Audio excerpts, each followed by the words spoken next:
교회를 향한 하극상이라는 제목으로 말씀 증가하겠습니다. 결론을 말하면 교회를 향한 하극상은 있을 수 없다, 그 얘기죠. 교회와 세상과의 싸움이라고 할 때 세상에 비록 도전을 하고 교회와 성도들을 넘어뜨리려고 해도 이건 이미 끝난 싸움이라는 겁니다. 이 땅에 많은 재앙이 있고 또 고난의 일이 발생을 해도 그러한 일들이 교회를 이길 수 없고 또 성도를 이길 수가 없는 겁니다. 그 이유는 교회의 머리이신 또 교회의 주인이신 예수님께서 내가 세상을 뭐 했다? 이길 것이라가 아니고 이겼노라. 예수님께 이미 이겨놓으신 거기 때문에 세상은 예수님 무서워서라도 이기지 못한다는 겁니다. 우리 한 사람 한 사람만 놓고 오면 정말 껌도 아닌데, 그런데 우리와 함께 계신 주님 때문에 세상은 우리 성도와 교회를 해할 수가 없다는 겁니다. 그러니까 여러 가지 사건 사고가 많고 또 여러 가지 시험이 있어도 세상은 이길 수 없다. 이 교회를 세상이 이길 수 없다. 주님이 지키신다. 라고 하는 그러한 분명한 믿음이 우리 가운데 있어야 한다는 겁니다. 이미 종전선언은 끝난 겁니다. 예수님께서 전쟁 끝. 내가 다 이겼다. 이제 우리에게 남은 것은 이 전후 처리. 패전병들 그냥 조금 이기는 거. 그 정도 싸움이지 우리가 심각하게 이길 수 없는 싸움은 없다는 겁니다. 그래서 우리가 이 땅의 모든 재난과 고통, 그런 일들을 당할 때 하나님을 의지하는 백성들은 이길 수 있다. 남은 자 가운데 들어간다. 라고 하는 확신들을 가시기 바랍니다. 그러면 이 땅의 재난과 고통이 왜 성도를 이길 수 없는가? 재난과 고통이 임할 때 이것이 왜 교회를 이길 수 없는가? 그 이유를 좀 알자는 겁니다. 이 본 말씀을 살펴보면 첫 번째 이유는 이 모든 재난과 고통은 누구의 손 아래 있기 때문에? 주의 손 아래 있기 때문에 그렇다는 겁니다. 오늘 계시록 6장은 이제 7인이 떼어지는 장면입니다. 첫 번째 인이 떼어지고 두 번째, 세 번째, 네 번째, 오늘 네 번째까지 읽었는데요. 다섯 번째, 여섯 번째까지가 6장에서 떼어지고 일곱 번째는 다음에 떨어집니다. 인이 떨어질 때 어떤 일이 발생하는가 하면 인이라고 하는 게 이제 도장을 떼는 거죠. 그 두루마리에 기록되어 있는 것들을 떼면서 책에 기록되어져 있는 내용들이 나오는 겁니다. 여러 가지 재앙들이 많이 나오거든요. 근데 중요한 것은 이 6장을 통틀어서 가장 중요한 단어가 하나 있다면 그 뭐냐면 1절에 있습니다. 그 단어는 어린 양이에요. 어린 양. 이게 주어입니다. 그러니까 첫 번째 인을 떼고 두 번째 인을 떼고 여러 가지 재앙이 쏟아져도 그걸 떼고 떼시는 분이 누구시다? 어린 양이시다. 세상을 다 이기신 어린 양께서 그 인을 떼기 때문에 결코 어린 양을 이길 수가 없고 또 모든 고난과 재난과 고통은 다 주의 손 아래에 있다라고 하는 것, 우리가 그것을 확실하게 알아야 됩니다. 그러니까 우리가 해결하기 어려운 고난의 일이 있으면 어떻게 하면 됩니까? 어떻게 하면 되겠습니까? 예, 우리 어린 양 대신 예수님께 구하는 거죠. 그럼 어린 양께서 세상을 이기신 예수께서 우리를 지켜줄 거라고 하는 겁니다. 어떤 시험이라도 하나님께서 에덴을 창설하시고 아담에게 다스려라. 이게 명하셨던 것 같이 이제 하나님께서 우리에게 교회를 주시고 십자가로 이겨놓으신 그 교회를 주시고 교회를 하여금 너네가 이제 다스려라 했는데, 다스리라고 우리에게 권세를 줬는데 세상에 끌려다니게 되면 이거 하극상 당하는 겁니다. 하는 사람도 나쁘지만 당하는 것도 문제가 있는 거죠. 사실은 우리가 이 땅 가운데서 우리에게 다스리라고 명하신 그 주의 음성을 듣고 우리는 다 이제 아담과 같은 마음으로 주의 음성을 잘 듣고 다스리면 잘하는 것이요, 그렇지 않고 속아 넘어가지고 또 선악과 따먹어라. 뭐 진짜 선악과는 없지만 저거 먹으면 좋다, 눈이 밝아진다, 하나님 말씀을 거역하면서까지 우리가 먹고 취하는 것들, 그런 것들은 다스리는 것이 아니라 다스림 받는 겁니다. 쫓겨나는 길이죠. 쫓겨나는 길. 어린 양께서 자신의 피로써 우리를 건지시고 왕 같은 제사장 삼아주셨죠. 이제 우리가 이 세상을 향하여서 이 권세를 써서 어린 양이 모든 것을 떼시고 어린 양이 주관하심으로 우리 예수께 나아가서 모든 재난과 고통일지라도 주께 다 구하여서 이 모든 시험들을 다 이겨낼 수 있는 우리가 되어야 되겠습니다. 뿐만 아니라 둘째로 우리 여러 가지 재난과 고통을 당할 때 이 교회와 성도가 이길 수 있는 이유가 무엇인가?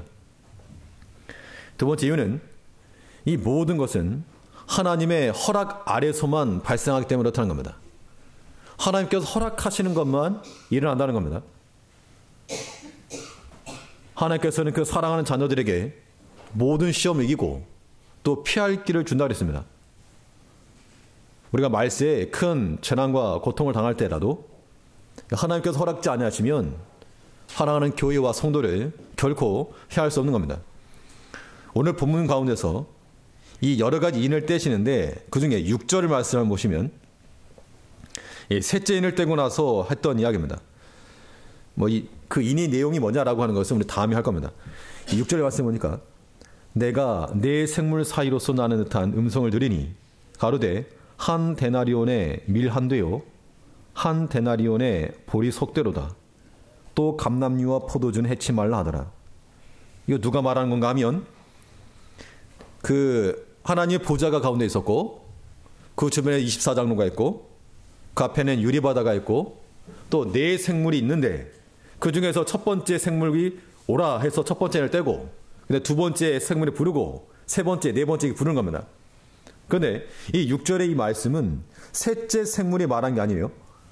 5절을 보면 셋째 인을 떼실 때 내가 들으니 셋째 생물이 말하되 오라 하기로 내가 보니 검은 말이 나오는데 그 탄자가 손에 저울을 가졌더라. 내가 네 생물 사이로서 나는 듯한 음성을 들으니 자, 이 음성은 누구의 음성이죠? 네 생물 사이에서 나는 듯한 보좌로부터 흘러나오는 음성이죠. 하나 보좌에 앉으신 이가 친히 말씀하신 건데 뭘 말했는가 하면 한 데나리온의 밀 한 되요 한 데나리온의 보리 속대로다. 또 감람류와 포도주는 해치 말라 하더라. 이 내용 물론 다음에 보이겠지만 아무튼 여러 가지 재난이라는 겁니다. 재난과 고난과 기근인데 그 가운데서 하나님께서 허락하시는 데까지 또 감람류와 포도를 해치 말라. 하나님께서 허락지 아니하신 것은 절대 해할 수가 없다는 겁니다. 우리가 이런 마음들을 가져야 되겠는데 하나님 허락하시는 것만 일어난다.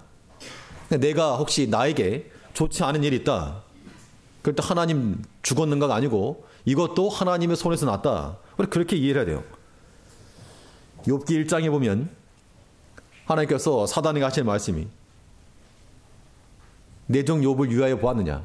그랬더니 사탄이 그 하나님이 돈 잘 벌고 잘 되니까 그렇죠.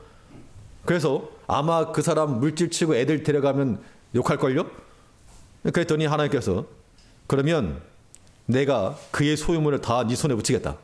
그러나 오직 그 몸에는 손을 대지 말라. 소유물에 관해서는 하나님 허락했지만 그 몸을 해야 하는 것은 금하셨다는 겁니다. 하나님께 허락지 아니하신 것은 안 일어난 거죠. 욥에게 고난을 끼친 것은 사탄이 맞지만 하나님 허락 아래 일어난 겁니다.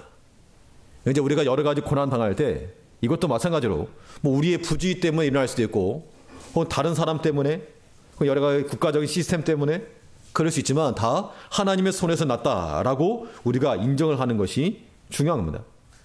그래야지만이 이 모든 고난과 고통 이 가운데서 하나님을 찾을 수 있고 하나님을 부를 수 있다는 겁니다. 그러므로 우리가 고난에 대해 하나님을 원망하거나 분노하거나 다툴 필요가 없는 겁니다. 하나님의 손에서 난 거니까. 그래서 이것도 내게 유익하게 바꾸실 수 있는 하나님심을 믿으라는 얘기죠. 로마서 8장 28절에 보면 우리가 알거니와 하나님을 사랑하는 자 곧 그 뜻대로 부르심을 입은 자들에게는 모든 것이 뭐하여? 합력하여 선을 이룬다. 내가 좋은 것만 받아서가 아니고 때로는 내가 원치 아니하는 것을 통해서도 하나님께 얼마든지 도리어 그런 것 때문에 더 빨리 가는 경우는 있는 겁니다. 그러니까 만사에 우리는 하나님의 능력을 인정하시자는 겁니다. 그래서 어떤 고난과 어려움을 닥치더라도 그것이 우리에게 분노가 되거나 다툼이 되거나 낙담이 되면 안 되는 겁니다. 그게 하극상이에요. 하극상. 이 세상이, 사탄이 우리를 교묘히 속여가지고 그런 것들을 우리를 넘어뜨려 한다는 겁니다.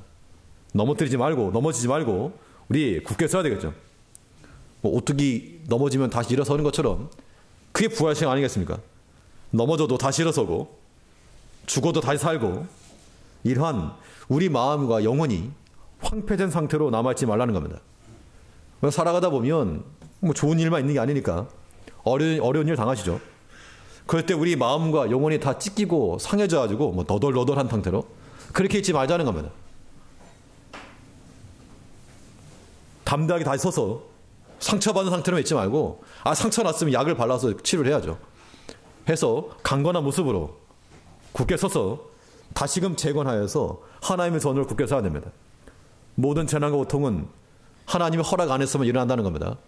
그러니까 이걸 내가 허락하신 하나님의 뜻을 우리는 기억을 하고, 또 우리를 향한 남겨놓으신 계획, 그것을 믿고 하나님 앞에 나아갈 때 어떠한 재난과 고통이 오더라도 하나님의 백성들은 절대 이기지 못한다는 겁니다. 이러한 믿음을 가지고 우리가 이겨내야 되겠습니다. 마지막으로 이 땅의 재난과 고통이 교회와 성도를 이길 수 없는 이유가 무엇인가? 모든 재난과 환난이라고 하는 것은 성도의 영광을 위한 것이기 때문에 그렇습니다. 그러니까 우리를 위해서 주어지는 거기 때문에 그게 고난과 고통이 될 수가 없죠. 표면상으로는 우리를 괴롭게 하는 겁니다.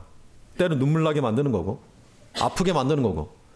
그래서 궁극적으로 하나님께서 그것을 통해서 우리로 하여금 유익되게 하시기 때문에 그것을 우리가 고난이라고 말할 수가 없는 겁니다.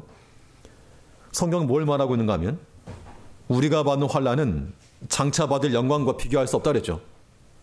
고린도후서 4장에 보면 우리의 잠시 받는 환난에 경한 것이 지극히 크고 영원한 중한 것을 우리에게 이루게 함이니, 현재 우리가 당하는 작은 환난이 그걸 경하다.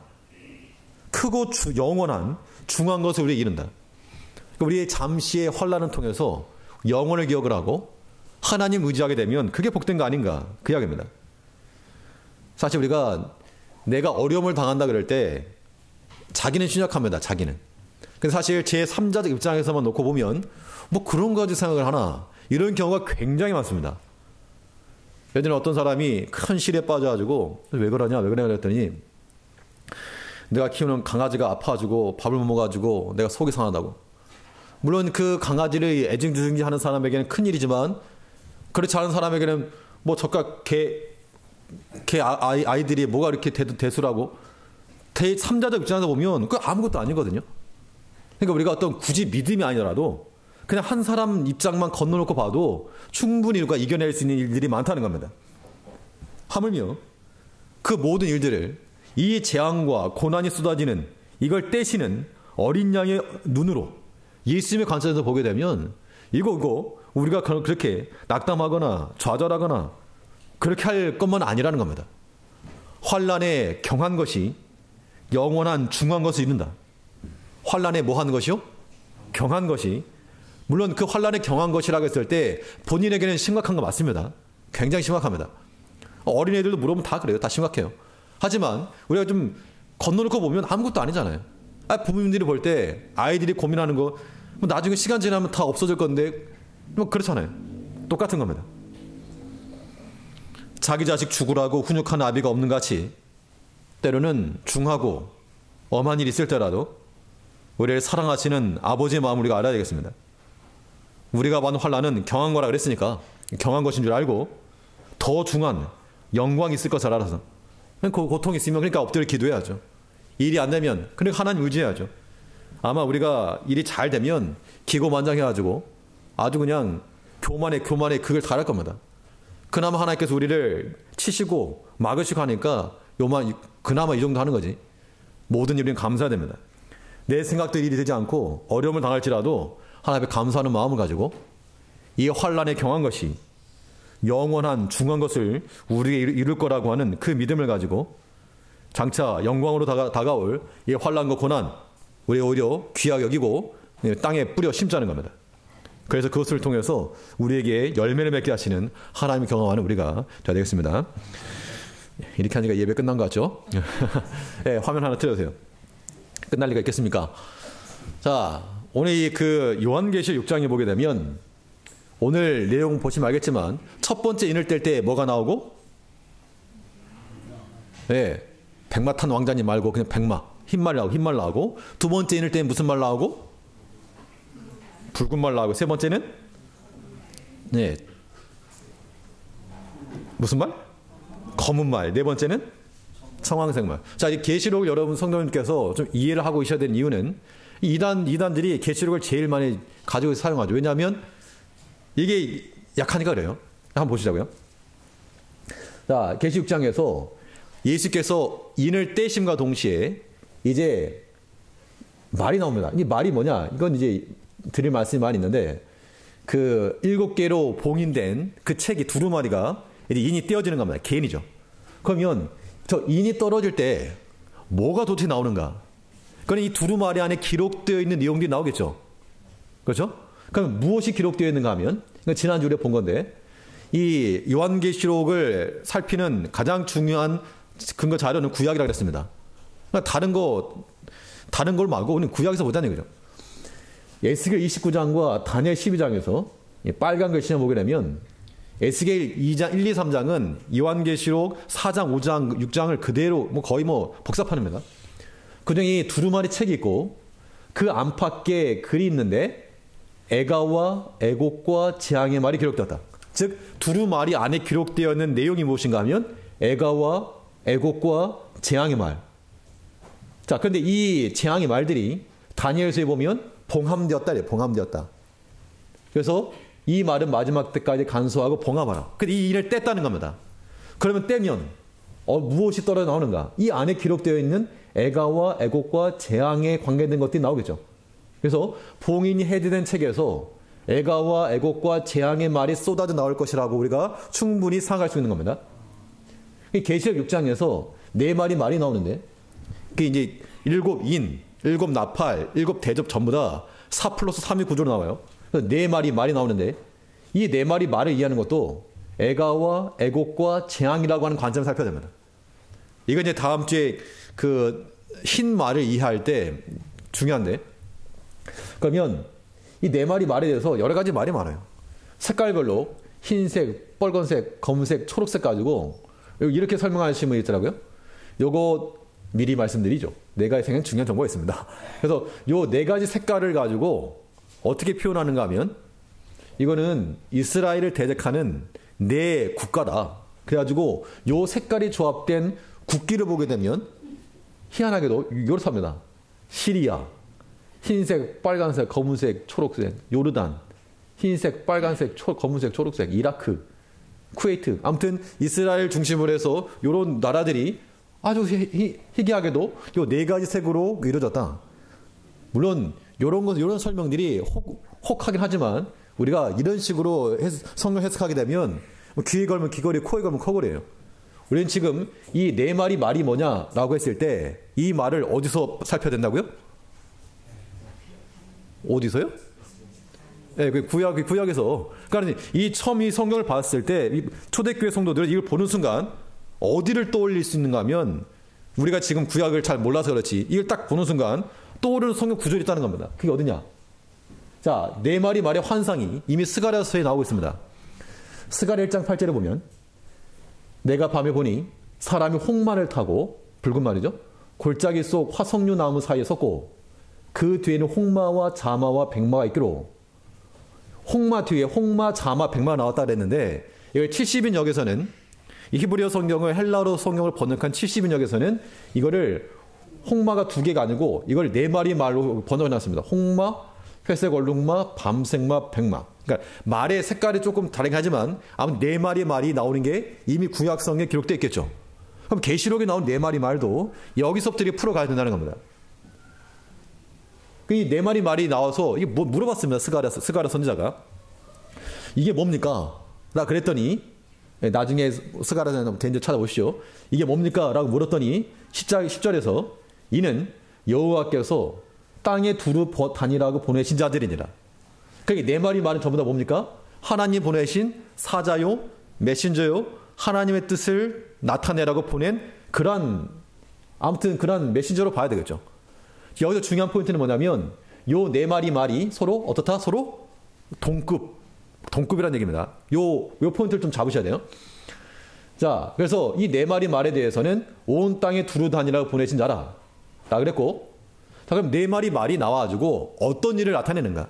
이것이 이제 계시록을 해석하는 들어가는 과정인데, 에스겔 14장에 보면 주 여호와께서 가라사대 내가 나의 네 가지 엄벌, 네 가지 중한 벌이죠. 즉 칼과 기근과 사나운 짐승과 온역 예루살렘에 함께 내려 끊으리. 즉 하나님께서 벌을 내리실 때 네 가지 중요한 벌이 있는데 심판의 도구란 얘기입니다. 그 심판의 도구가 무엇인가 하니 칼과 기근과 짐승과 온역이에요. 칼이라고 하면 우리가 전쟁이라고 쉽게 생각할 수 있겠죠. 기근 그러면 뭐 흉년과 기근입니다. 온역이라는 얘기는 질병이에요. 전염병 같은 질병. 문제는 사나운 짐승인데 이 짐승이라고 하는 거 어떻게 해석할 것이냐. 이 동물원에 있는 무슨 코끼리, 호랭이 이런 걸 의미하지 않겠죠. 자, 요한계시록 오늘 본문 6장 8절에 보면 자, 저희가 땅 4분의 1 권세를 얻어 검과 흉년과 사망과 땅의 짐승을 죽였다. 검, 칼, 흉년, 기근, 사망, 온역이겠죠. 땅의 짐승, 사나운 짐승. 지금 이 땅의 권세를 얻어서 사람을 멸하는, 죽이는 권세를 지금 계시록에 나오는 이 네 가지 벌이 나오고 있다는 겁니다. 즉, 계시록 6장에 나오는 검과 흉년과 사망과 땅의 짐승이라고 하는 것이 하나님께서 사용하시는 네 가지 중한 벌이라는 얘기죠. 그런데 계시록 6장, 오늘 본문 6장 8절을 다시 보시면 내가 봄에 청황색 말이 나오는데 그 탄 자 이름은 사망이니 음부가 그 뒤를 따르더라. 저희가 땅 4분의 1의 권세를 얻어. 그러니까 검과 흉년, 사망, 땅의 짐승으로서 죽이는 것이 네 번째 청황색 말이 아니란 얘기예요. 다시요. 청황색 말은 그냥 단수로 나온 겁니다. 나왔는데 음부가 그 뒤를 따르더라. 저희가 그랬죠. 여기서 말한 저희는 누군가 하면 앞에 나온 네 마리 말을 다 가리키는 겁니다. 그래서 첫 번째, 두 번째, 세 번째 네 마리 말이 합쳐서 검과 흉년과 사망과 땅의 짐승으로서. 그렇기 때문에 이 계시록 6장에 나오는 네 마리 말을 이해하려면 이거죠. 검과 흉년과 사망과 땅의 짐승이라고 하는 이 구조를 가지고 이해를 하셔야 됩니다. 그렇지 않고 이게 뭐 흰말 탄 자는 누구고 빨간 말 탄 자는 누구고 이렇게 하게 되면요. 이건 말 그대로 귀에 그으면 귀걸이, 코에 그으면 콜걸이에요. 자, 그러면 어린 양께서 인을 뗐다 그랬는데 왜 재앙이 쏟아지느냐? 어린 양이 우리를 구원하신 예수님께서 왜 자꾸 이 땅에 재앙을 쏟아부으시는가? 스가랴 6장을 보면 내가 또 눈을 들어본 즉 네 병거가 두 산 사이에서 나왔는데 첫째 병거는 홍마들이, 둘째는 흑마들이, 셋째는 백마들이, 넷째는 어룽지고 건장한 말들이 메었는데 여기도 보면 네 마리 말이 나오는데요. 어디서 나왔다 그랬는가 하면 두 산 사이에서 여기서만 두 산이 어느 산일까요? 한라산과 백두산 아니겠죠? 두 산. 물론 두 산이라고 하는 것이 굉장히 많이 표현됩니다. 성막에도 두 기둥을 들어가게 되고 야긴과 보아스가 있죠. 여기서만 두 산은 우리가 이미 신명기나 여호수아 때 살펴봤던 에발산과 그리심산을 가리키고 있습니다. 자, 이게 세겜 지역이고요. 세겜 지역이고 오른쪽이 북쪽이 에발산, 남쪽이 그리심산이죠. 그래서 에발산에서는 뭘 선포하고 저주를 선포했고 그리심산에는 축복을 선포했습니다. 이 세겜 지역에 백성들이 진을 쳤고 여기가 이제 사실 말하면 산과 산 사이니까 골짜기죠. 그러니까 이 골짜기 진을 쳤다는 얘기는 이 지역이 세겜 지역은 하나님과의 언약이라고 하는 것으로 알려진 지역이죠. 에발산에서부터도 이렇게 흘러내려온 거고 그리심산에서부터 이렇게 흘러내려오는 겁니다. 즉 축복과 저주가 동시에 임하는 거죠. 그러니까 하나님 백성들은 하나님께로부터 축복과 저주가 동시에 임한다는 겁니다. 그러니까 우리가 지난번에 천년왕국 얘기해서 세대주의적 전천년설은 환란을 당하지 않고 주의 재를 맞이한다 그러죠. 성경상에서는요 다 같이 당하는 겁니다. 구원받는 백성이라도 환란과 저주를 같이 받는 거죠. 아까 예레미야 본 것처럼 네 가지 중한벌을 예루살렘에 함께 내렸다 그랬거든요. 그러니까 다 같이 받는 겁니다. 그럼 이 두 개 산에서 구원과 심판이 동시에 온다는 얘기입니다. 그래서 하나님의 선택받은 자들에게는 그 골짜기가 축복의 자리겠으나 버림받은 자들에겐 저주의 골짜기죠. 그러니까 어린 양이 인을 뗄 때 왜 저주만 쏟아지냐가 아니고 저주만 쏟아지는 게 아니고요. 이미 거기서 구원도 함께 오는 거죠. 그러니까 구원받은 자들에게는 구원이고 그렇지 못한 자들에게 그게 재앙이라는 겁니다. 그러니까 어린 양이 인을 뗄 때는 구원과 심판이 함께 온다. 이거 이해하시면 되겠습니다. 그래서 스가랴 14장 또 4절을 보게 되면 이 구약 선지서가요. 에스겔서나 뭐 스가랴서나 다 마찬가지죠. 다 하나님 이스라엘 백성이 멸망당했습니다. 북이스라엘과 남유대가 멸망하죠. 그리고 다시 회복되는 과정입니다. 하나님 나라의 회복, 이건 하나님 나라 하나님의 재창조 사건을 분명히 예표하고 있는 거죠. 스가랴 선지자도 하나님의 성전이 그 재건되다가 사람들이 중단했을 때 너네 이러면 안 된다. 하나님 전 재건해야 된다. 이를 독려하던 선지자였기 때문에 성전의 재건은 하나님 나라의 재건이라고 우리 이해하는 겁니다. 그날에 그의 발이 예루살렘 앞 동편 감람산에 설 것이요.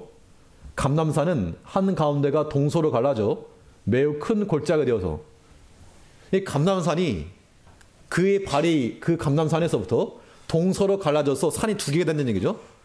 그 사이로 골짜기가 되었고 그 골짜기를 도망치는 자가 구원한다 그 얘기입니다. 이 사건은 딱 보는 순간 누구 발이겠습니까? 이 발은.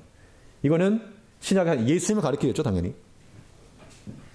마가복음에 보면 예수께서 감람산에서 성전을 마주대에 앉으셨을 때 이건 의도적 표현입니다.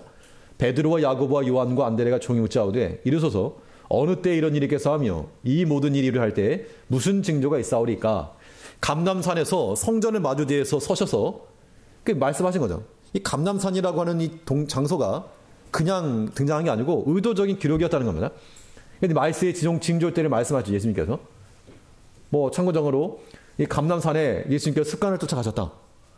그래서 이 제자를 쫓았고 예수님께 나아가서 그곳에 죽게 나아가는 자들이 구원 얻을 것에 대한 또 예표이겠죠. 두 산 사이에서 예수님께서 그 주신 메시지가 무엇이냐. 감람산에 서서 성전을 향해서 하신 말씀이 너희가 이르되 너희가 사람의 미혹을 받지 않도록 주의하라. 뭘 받지 않도록? 사람의 미혹을 받지 않도록 주의하라 하셨고 그 다음에 민족이 민족을 나라가 나라를 기근과 지진이 있을 것이며 아까 하나님께서 크게 네 가지 벌을 즉 심판의 도구로서 네 가지를 사용하시는데 칼과 기근과 질병 이 세 가지는 뭐 칼과 기근과 쭉 나오고 있죠. 그중에 그 짐승이라고 하는 걸 어떻게 이해할 것인가 하면 사람의 미혹을 받지 않도록 주의하라 라고 하셨는데 이와 관련해서 우리가 이해할 수 있는 겁니다. 이 연장선에서 이건 이제 다음 시간에 또 보겠습니다. 그래서 재난의 시작점에서 사람의 미혹을 받지 않도록 주의하라 하셨고 그래서 이제 네 마리 말이 나오죠. 이 네 마리 말이 칼과 기근과 온역과 짐승으로서 심판하시는 것인데 칼은 칼, 기근, 온역이라고 하는 우리가 쉽게 이해할 수가 있고 이 짐승, 땅의 짐승이라고 하는 것을 이해하는 그 포인트가 바로 사람의 미혹이라고 하는 것을 우리가 풀어갈 수 있다라고 하는 겁니다. 자, 물론 이제 이 계시록에 관련돼서는 많은 이야기가 있고 사실 계시록 6장을 해석하면서는 이거 정말 여러 쫙 나뉩니다. 또 사실은 제가 그동안 많이 배워왔던 것과는 조금 다를 수 있지만 제 양심적으로 그래요. 배워왔다고 해서 그걸 다 동의가 안 되는 부분도 있고 그래서 아무튼 이 부분에 대해서 제가 전하는 바에 대해서도 판단하시라는 얘기가 판단하셔가지고 과연 성경적 근거가 있는가. 성경적 근거가 있다 그러면 그걸 받아들이시고 아니다. 이거는 뭐 딴 거다. 이렇게 하시면 근데 이거를 계시록을 정말 말 그대로 역사 어떤 사건으로 인지한다거나 뭐 중동 내 국가라든가 아니면 9.11 사태 때 뭐 빌딩 무너진다거나 그런 식으로 이해해버리게 되면 상당히 제한적이 되는 겁니다. 우리는 구약 성경을 통해서 이것이 무엇인지 일단 오늘 이 다음 시간을 위한 거의 정지 작업인데요. 계시록 6장에 몇 가지 말이 나왔습니까? 네 마리 말이 나왔죠. 이 네 마리 말의 말탄자가 누구냐? 우리 여기에 관심 있는 게 아니고 이 네 마리 말이 의미하는 바가 무엇이라고 했습니까? 하나님의 심판의 수단으로서 칼과 기근과 온역과 짐승이라고 하는 이거였죠. 그 가운데 칼, 기근, 온역이라고 하는 것을 우리가 쉽게 이해할 수가 있고 이 마지막 하나 짐승이라고 하는 것이 사람의 미혹을 받지 말라라고 하신 예수님의 권면을 따라서 우리가 한번 살펴보겠다는 겁니다.